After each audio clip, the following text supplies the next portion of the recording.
All right, hour number 2, Chris Brown, Steve Tasker, and joining us in studio, as he does every week, the Hall of Famer Thurman Thomas. Thurman, I got good news for you. Okay. You're going to like this. Let me hear it.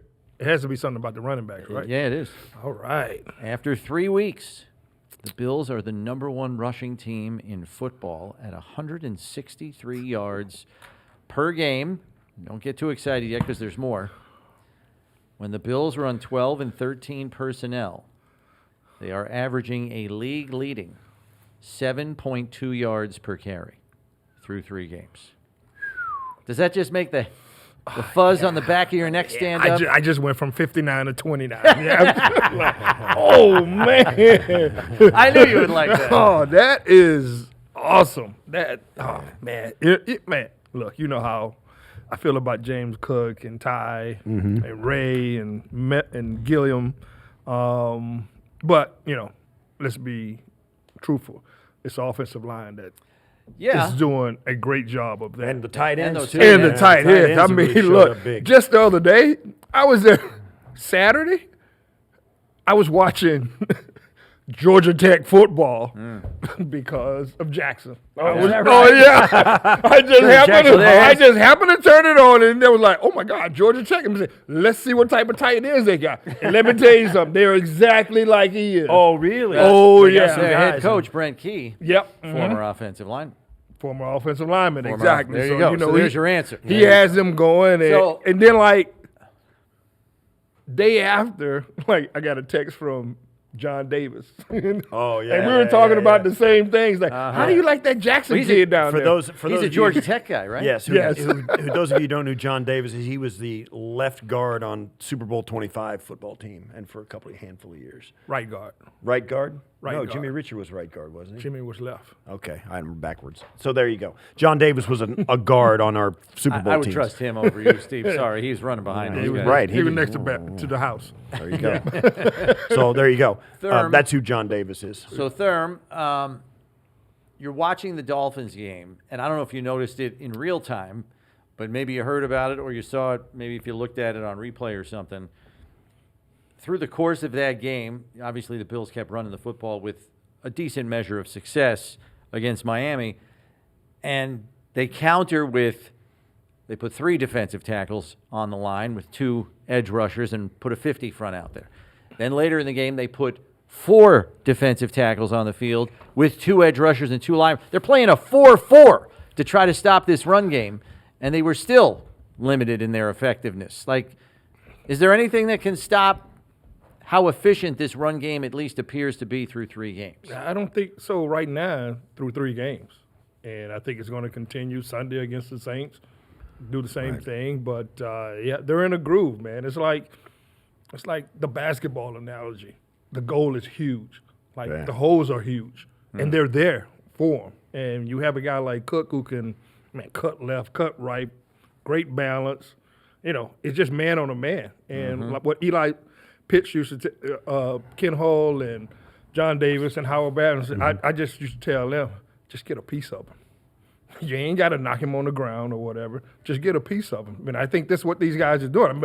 But these guys are they're bulldozing people. They're knocking guys 5 and 6 yards back. And I see it. And when you watch Twitter, you always look for certain people to talk about it. And I always look at Brian Baldinger. He's always talking about the Bills running game. Always talking about the Bills running game, how they match up.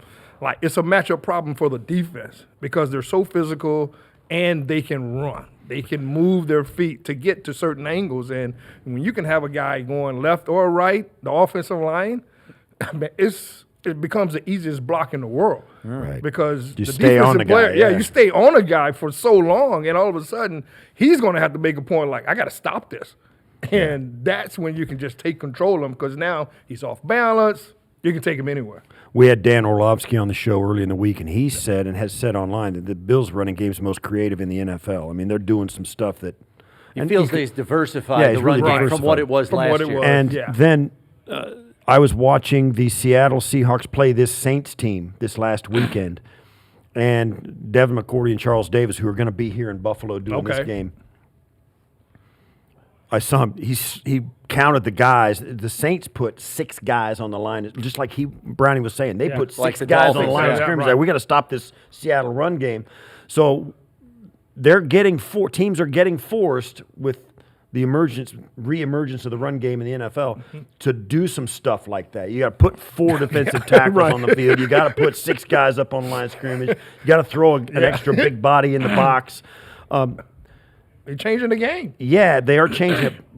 But with that, the Bills still have the MVP, and they got a bunch of guys. They can beat you. They can beat you in any way. Yeah, right. Yeah, so there's still a problem. Yeah, it's still a problem. And especially if they're going to throw 5 or 6 guys up there and we still getting 5, 6, 10 yards a pop. I mean, it's like you looking over at your defensive coordinator. I don't know what are to we do supposed now. to do? What Yeah. are we supposed to do here? And then all of a sudden, you got 6 guys out here and you got some tight ends, you got some wide receivers, and you got Josh back there. So it makes it difficult, man, to for NFL defensive coordinator right now to get a grip on what they're doing. I was standing on the side back in the day, and I've said this to Brownie a ton of times on the show. I was standing on the sideline. I still remember it.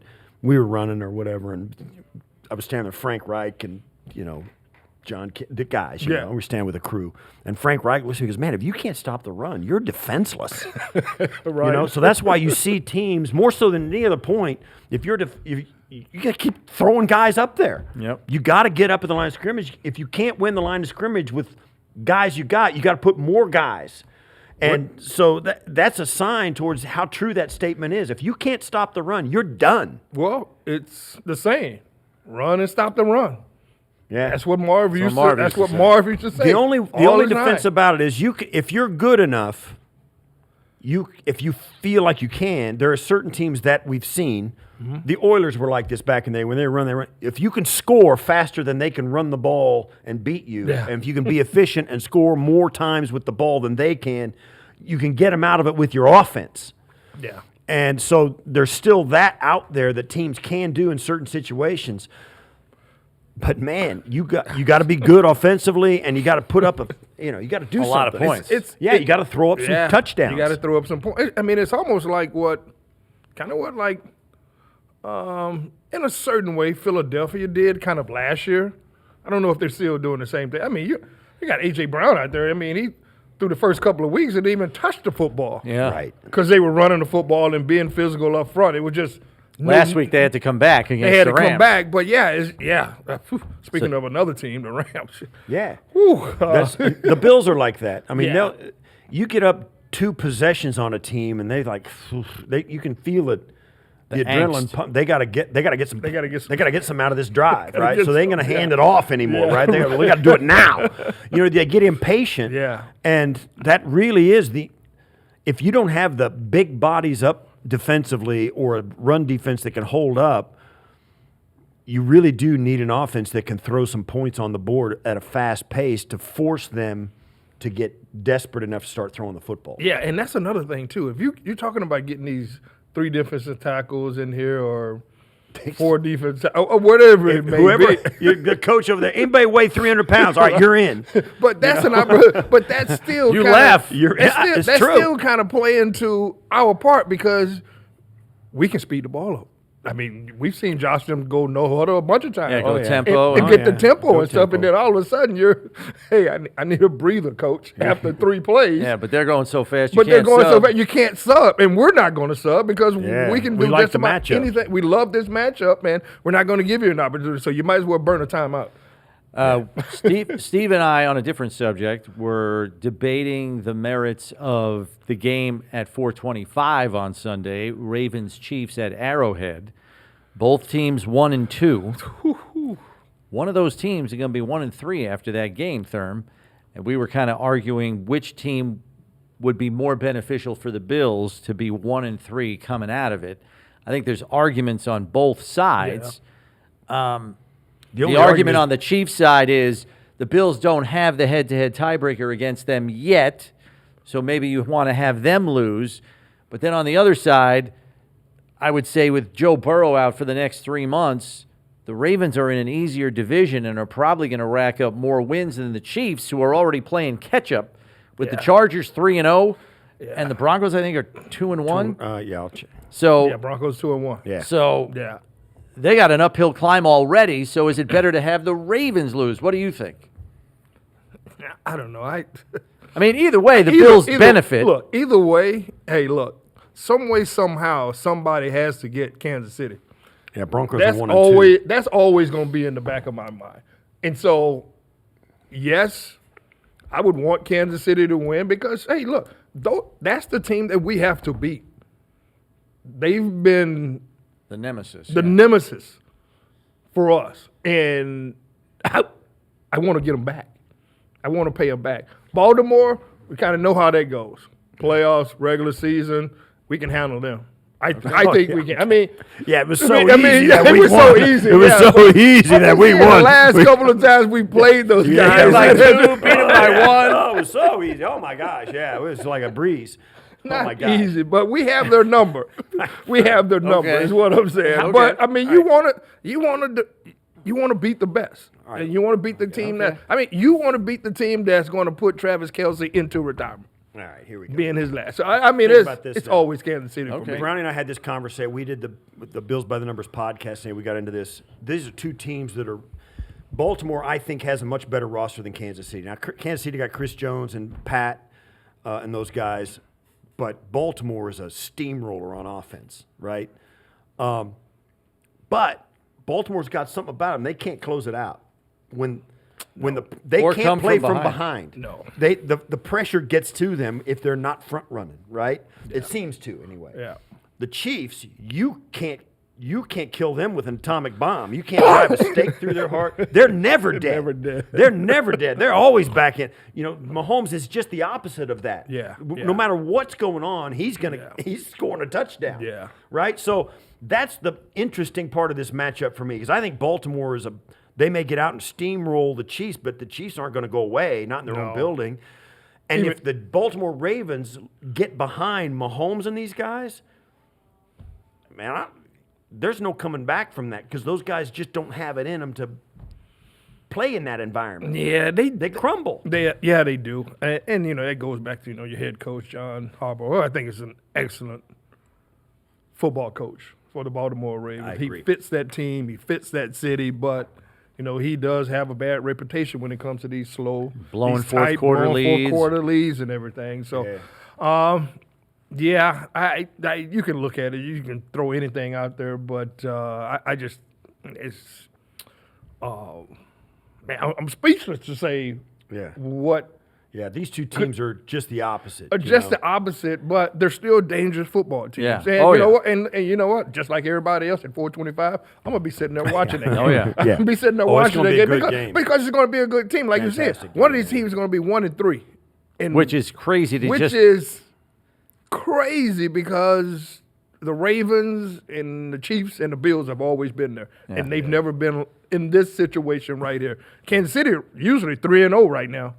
Right? So they're not playing well, and Baltimore is just big time game right here. But I want to watch it, but I feel like I feel like we still have the better team. And the Chiefs get a 1 week reprieve after that. They play at Jacksonville, but the next week they got to play the Lions at home. Chiefs got Hey, to. don't cut out Jacksonville so fast. No, I mean Yeah. they're playing better than they I are think people playing thought. better, right? I mean, which everything's relative, but Lions after that. And then it softens up for them until they play the Bills. And it's hard to tell just what the Broncos are. Maybe they were overhyped a little bit. They're 1-2 right now, and some things don't look quite right there for them. yeah, I mean that. Well, they And lost obviously a I love one-point our- game to the Colts, who Yeah. are 3-0, and they Yeah. lost a one. And the possession surprise game of the to league. and they lost a one-possession game to the Chargers, 2023. So they're They're gonna right be there. right there. Yeah. And they do give the Chiefs problems. The Broncos do. And those Yeah, both, they do. both their losses were on the road. But the Chargers leading that division.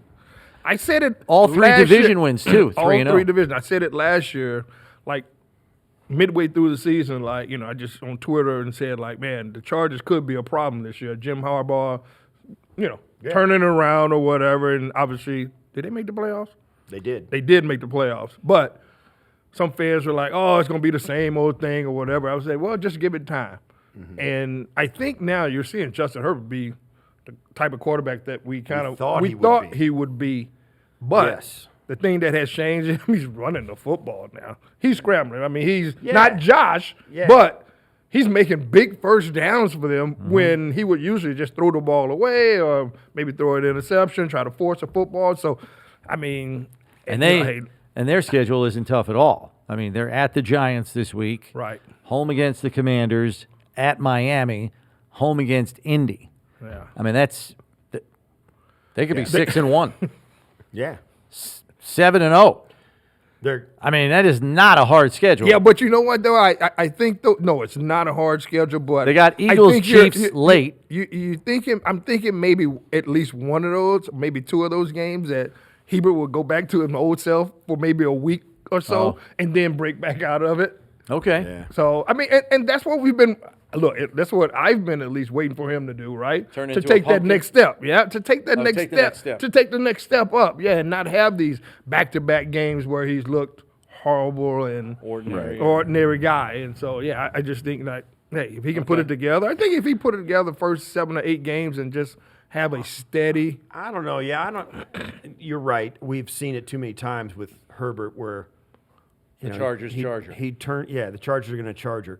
But I think that's one of the things that Harbaugh's been able to do to each of his stops, all the way back to Stanford, then to the 49ers. And to Michigan, and now with LA. He steadies them. You know, they don't dip. You know, even their bad games are regular games, and like where they used to be, where they'd lay an egg. I think that's one of the things he's been able to do in all of his coaching stops is to be that guy that steadies that ship. Yeah, he's one of them. Yeah, he just doesn't let them have a bad performance. Right. Yeah. So I think that's one of the things that's why they made the playoffs last year. They didn't do that. Yeah. I mean, I think one of the reasons too. I mean, let's face it. I mean, he's a former player who's been in those locker rooms. Right. And I think when you add that to the mix, it comes out like the shoulder pads hitting the quarterback before he goes out on the football field. Right. You know, that's right. You know, that's.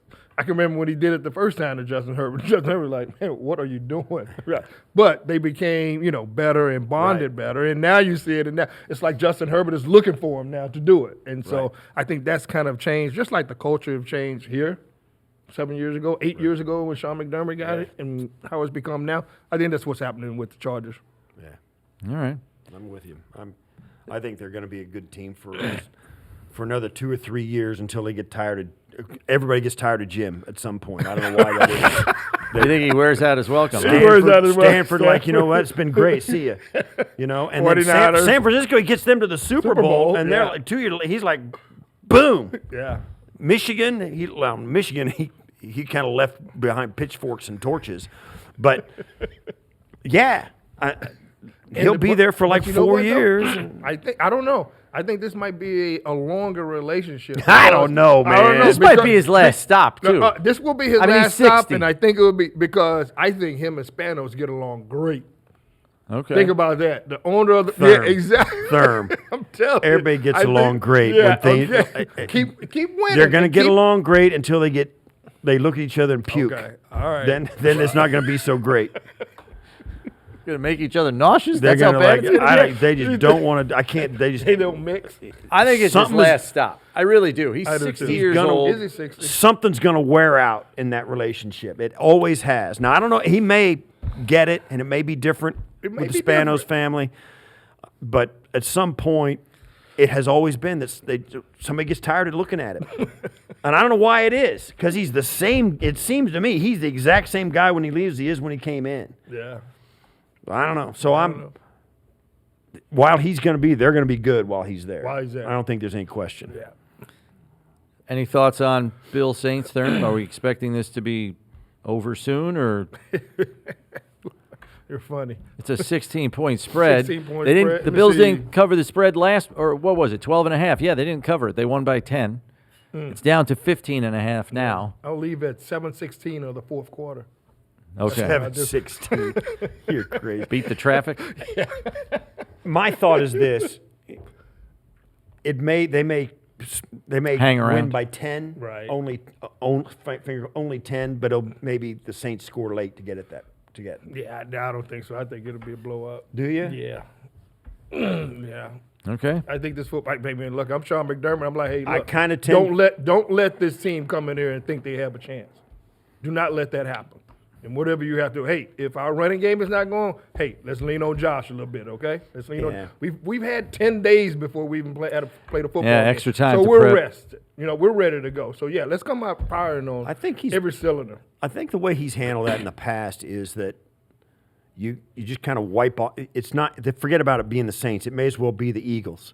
We're getting ready the way we get ready. Exactly. We're preparing We're the not way changing we it, yeah. prepare. Mhm. Let's go. Yeah, we're and not- that way when you show up, you expect to just execute what you're supposed to do, and then whoever it is and however they do is their problem or their benefit. But you worry about you, and I think that's the way. I think that's the more consistent way to handle it, and I think that's what Sean has done. So it saves you from kind of trying to put a fire out where guys stand up, take a breath, say these guys stink. Right. You Yeah, I you don't think do that. that's Say, gonna hey, happen. we don't talk about them at this time of week. We're talking about us right No, now. So exactly, yeah. knock that conversation Yeah, out. yeah. So- We're the one that's being talked about every time somebody turn on the sports channel. Not Right. these guys. Right. Yeah. Thurm, thanks as always. Absolutely. Get yourself some rest. Rest up for the game on Sunday. And you'll be out here, right? Oh yeah. Okay. Oh yeah. Oh yeah. That's the Hall of Famer Thurman Thomas All right, man, joining see us ya. as he does every week here on One Bills Live.